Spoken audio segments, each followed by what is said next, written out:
Did you know there's a lake in America that returns the dead without their faces?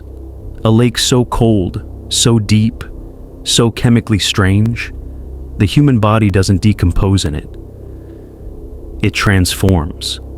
It resurfaces. And it comes back looking like someone carved away everything that made it human. Lake Crescent, Washington. Postcard beautiful, clear enough to see 30 feet down, blue enough to look fake, silent enough to make your skin crawl if you stand there too long. Tourists call it magical. Locals call it cursed. Scientists call it a geological anomaly. But the Quileute people, the ones who lived here long before highways and hiking boots, they had another name for it. The water that keeps what isn't finished. Nobody listened. Nobody cared. Not until the lake started giving bodies back. But wrong. So wrong. Summer 1940. Two fishermen spotted something floating near the cliff wall. At first, they thought it was driftwood, then a white log, then a woman. Not bloated, not decomposed, preserved, perfect, like wax. Her skin was soft, pale, smooth, almost rubbery, and her face was gone. Not eaten, not damaged, erased. Like someone had wiped her identity clean. When corners touched her skin, it peeled like soap. Human tissue turned into a soap-like substance. Only one lake in America had conditions extreme enough for this to happen. Crescent.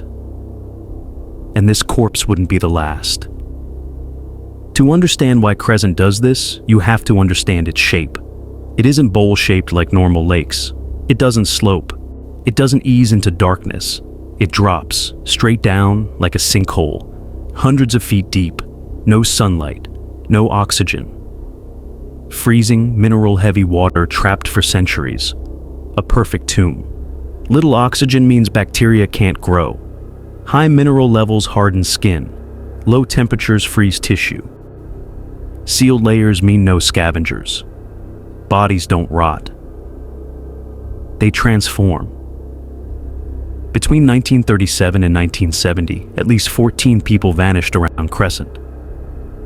Tourists, hikers, couples on fishing trips, gone. And here's the part nobody talks about. They always return on calm nights, never storms, never winter, only when the lake is still, like glass. And when they rise the same way, upright, slow, facing the shore, like someone is pushing them up from below, presenting them. Rangers said, they don't float, they arrive. Some bodies had fingernail marks in their palms, like they were clawing at something in the dark, trying to stop themselves from coming back. Ask any logger from the 1960s, they'll tell you the same story. If you look down at the lake at night, you might see figures standing waist-deep in the water. Not moving, not shivering, just standing. Pale, smooth, featureless, like the lake is sculpting people out of wax, leaving them unfinished. Some rangers heard their names whispered across the surface. Not spoken, not yelled, whispered. One volunteer swore a faceless figure slowly turned its head toward him, even though it had no eyes. His last radio message was, "It knows I saw it." During the Cold War, the US government carried out chemical tests around the Olympic Peninsula. One memo called the nearby site, Zone C3, Hydrochemical Preservation Response. Coordinates, 1 mile from the lake. The memo mentioned unique tissue stabilizing reactions and unexpected preservation behavior.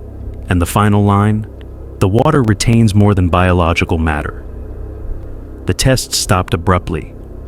The disappearances didn't.